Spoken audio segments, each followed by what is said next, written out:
16వ శాసనసభకి ఏకగ్రీవంగా ఎన్నికైన సభాపతి శ్రీ చింతకాల అయ్యన్న పాత్రుడు గారికి హృదయపూర్వక నమస్కారాలు, మీకు శుభాకాంక్షలు.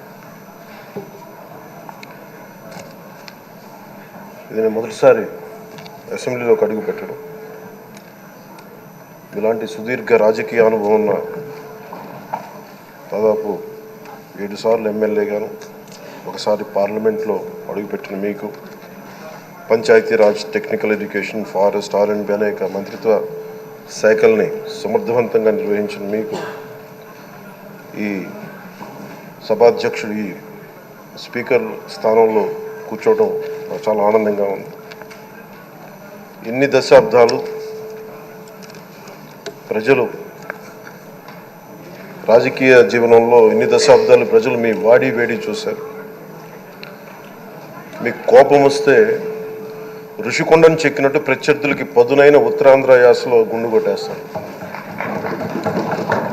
ఒకటే బాధేస్తా ఉంది సార్, ఇకపైన మీకు తిట్టే అవకాశం లేకపోవడం. కానీ ఇక మీద సభలో ఎవరు తిడుతున్నా దాన్ని ఆఫ్ చేసే బాధ్యత మీ చేతిలోనే ఉంది. మీరే మైక్ ఆఫ్ చేయాలి. అంటే మా చిన్నప్పుడు నేను చూసేవాడు, ఒకసారి అల్లరి చేసే అబ్బాయిని క్లాస్ లీడర్ చేసేవాడు చిన్నప్పుడు మా స్కూల్లో. కానీ ఇన్నాళ్ళు ప్రజలు మీ వాడి వేడి పలుకులు, మీ ఘాటైన వాగ్దాటి చూశారు. ఈ రోజు నుంచి రాష్ట్ర ప్రజలు మీ హుందాతనం చూస్తారు. డిబేట్స్ వెనకాల దాక్కుని సంస్కారహీనమైన భాషల్ని, భావాలని రకరకాల మాధ్యాల్లో విరజిమ్ముతూ ఉంటారు. దాని నియంత్రణ మీ ఆధ్వర్యంలో ఇక్కడి నుంచే మొదలవ్వాలి. ఇందాక సభానాయకులు, గౌరవ ముఖ్యమంత్రి శ్రీ చంద్రబాబు నాయుడు గారు చెప్తారు, ఆడబిడ్డలు ఏ విధంగా నలిగిపోయారు ఈ రాష్ట్రంలో గత 5 సంవత్సరాల్లో. చిన్న లేదు, పెద్ద లేదు, ఎవరని లేదు. ఎవరన్నా సరే ఒక మాట మాట్లాడితే వాళ్ళు వ్యక్తిగతంగా దూషణ, సోషల్ మీడియాలో వాళ్ళని క్యారెక్టర్ అసాసినేట్ చేయటం, వాళ్ళు పెద్ద నాయకులు కావచ్చు, కార్యకర్తలు కావచ్చు, లేదా వాళ్ళకి ఎదురు తిరిగి ఒక ఒపీనియన్ చెప్పి ఎవరైనా సగటు మనిషి కూడా కావచ్చు, అది ఇక్కడితో ఈ రోజు నుంచి ఆగిపోవాలి అధ్యక్ష. అది మీ ఆధ్వర్యంలోనే మొదలవ్వాలి.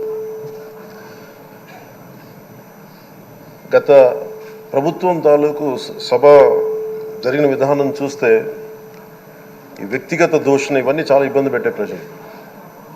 ఈ రోజున వాళ్ళకి 11 సీట్లకు పరిమితం అయ్యారు, ఈరోజు లేరు, ధైర్యం లేదు వాళ్ళకి. విజయాన్ని తీసుకోగలిగారు కానీ ఓటమిని కూడా ధైర్యంగా కూర్చుకునే వాళ్ళకి స్థాయి లేదు, వాళ్ళకి పారిపోయారు ఇక్కడి నుంచి. భావంలో ఉండే తీవ్రత భాషలో ఉండాల్సిన అవసరం లేదు. భాష మనుషుల్ని కలపడానికి కానీ విడగొట్టడానికి కాదు. భాష విద్వేషం రేపడానికి కాదు, పరిష్కరించడానికి. ఎంత జటిలమైన సమస్య అయినా, భయంకర సమస్య అయినా చర్చల ద్వారా పరిష్కరించుకోవడానికి కానీ వివాదం సృష్టించడానికి కాదు. ఈ సభ ఉన్నది అందుకు. కానీ మనం చూసింది వాళ్ళ దగ్గర నుంచి బూతులతోటి, వ్యక్తిగత దోషులతోటి రాష్ట్ర పురోభివృద్ధిని ఆపేశారు. అలాంటి సభ కాకుండా ఇందాక మన పెద్దలు శ్రీ గౌరవ ముఖ్యమంత్రి చంద్రబాబు గారు చెప్పినట్టుగా ఇది భవిష్యత్తుకి ఇది ఒక ప్రమాణం అవ్వాలి. 2047 వరకు ఇంత అద్భుతమైన స్థానంలో మనకి ఆంధ్రప్రదేశ్ తెలుగు జాతి ఉన్నత స్థాయికి వెళ్ళాలంటే ఈరోజు మనం వేసే ప్రతి అడుగు అది భవిష్యత్ తరాలకు ఒక నిర్దేశక, ఒక టచ్ స్టోన్గా ఉండిపోవాలి, గిట్ రాయిగా ఉండిపోవాలి. ఈ రోజున ఈ సభలో ఉన్న గౌరవ సభ్యులందరూ చట్టాలు చేయడానికి ఉన్నారు, చట్టాలు ఉల్లంఘించడానికి కాదు.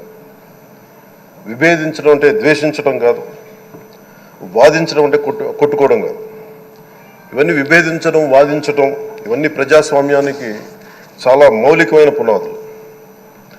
ఆంధ్రప్రదేశ్ ఆవిర్భావం జరిగి అసలు భాషా ప్రయుక్త రాష్ట్రాల ఆవిర్భావమే మన ఆంధ్ర రాజ్యంతో మొదలైంది. అమరజీవి పొట్టి శ్రీరాములు గారి బలిదానం మీద మన రాష్ట్రం పుట్టింది. 56 రోజులు తిండి తిప్పలు తినకుండా నరకం అనుభవిస్తూ ఆయన బలైపోయారు. ఆయన మరణానికి చేరువవుతూ ఆమరణ నిరాహార దీక్ష చేసిన ప్రతిరోజు మనకి దాదాపు ఈ సుదీర్ఘమైన 6 దశాబ్దాల కాలం, 1.5 సంవత్సర కాలం అంటే ఆయన ప్రతిరోజు చావుకు చేరువవుతూ భోజనం లేకుండా ఆయన గడిపిన ప్రతిరోజు మనకి 1.5 సంవత్సర కాలం. అలాంటి నేపథ్యంలో అలాంటి మహోన్నతుడు శ్రీ పొట్టి శ్రీరాములు గారి త్యాగాన్ని కనుక మనం ఈ సభలో ప్రజా సంక్షేమం కోసం మాత్రమే చర్చలు జరగాలి, వాదోపవాదాలు హద్దులు దాటకుండా ఉండాలి, వ్యక్తిగత దూషణకి తావివ్వకుండా ఉండాలి. అలా కాకుండా గత ప్రభుత్వంలాగే ఈ సభని తిట్లకి బూతులకి కొట్లాటికి వాడితే ప్రతి నిమిషం పొట్టి శ్రీరాములు గారి బలిదానాన్ని అవమానం చేసినట్టే. ఒక గొప్పవాడు, ఒక మహానుభావుడు బతికినప్పుడు మాత్రమే కాదు, చనిపోయిన తర్వాత కూడా కొన్ని తరాలు ఉపయోగపడతారని నిరూపిస్తారు. అలాంటి కోవకు చెందిన మహానుభావులు ఆంధ్ర రాష్ట్ర సృష్టికర్త, భాషా ప్రయుక్త రాష్ట్రాలకు శ్రీకారం చుట్టిన ద్రష్ట, అమరజీవి శ్రీ పొట్టి శ్రీరాములు గారి స్మృతిలో ఒక విలువలతో కూడిన ఒక సత్సాంప్రదాయాన్ని తెరలేపుతూ మీ ఆధ్వర్యంలో ఈ సభ జరగాలని, ఈ 5 ఏళ్ల ప్రజా ప్రస్థానంలో ఈ విలువైన 5 ఏళ్ళు రాబోయే తరానికి గొప్ప భవిష్యత్తునిచ్చేలా, అన్నం పెట్టే రైతుకి, కౌలు చేసుకునే రైతుకి, రైతు కూలీకి అండగా ఉండేలా, మహిళలకి భద్రతతో పాటు ఉన్నత స్థాయికి ఎదిగేలా, ప్రభుత్వ ఉద్యోగులకి భద్రత కల్పించేలా, పశువు పక్షి ప్రకృతి సర్వజనులందరికీ కూడా మతాలకి ప్రాంతాలకి అతీతంగా సుభిక్షంగా అభివృద్ధి పదంలో ఆంధ్రప్రదేశ్, ఆంధ్ర రాజ్యం అద్భుతమైన ప్రగతి సాధించేలా ఈ చర్చలు సాగాలని కోరుకుంటూ, సభాపతి అయ్యన్న పాత్రుడి గారికి మీ ఆధ్వర్యంలో ఈ సభ ఒక సరికొత్త సాంప్రదాయానికి, సత్సాంప్రదాయానికి ఇది తెరతీయాలని కోరుకుంటూ మీకు మరోమారు శుభాభినందనలు తెలియజేసుకుంటాను. గౌరవ మంత్రి లోకేష్ గారు మాట్లాడతారు. స్పీకర్గా ఎన్నికైన అయ్యన్న పాత్రుడు గారికి నా హృదయపూర్వక శుభాకాంక్షలు. అయ్యన్న పాత్రుడు గారు అంటే అందరి పాత్రుడు, ఎప్పుడూ ప్రజల గురించే ఆలోచించే వ్యక్తి. అధికారంలో ఉన్నా ప్రతిపక్షంలో ఉన్న ప్రజల సమస్యలు ఎట్లా పరిష్కరించాలని ఆలోచించే వ్యక్తి అయ్యన్న పాత్రుడు గారు. అయ్యన్న పాత్రుడు గారు అంటే ఒక పోరాటం, ఒక పౌరుషం.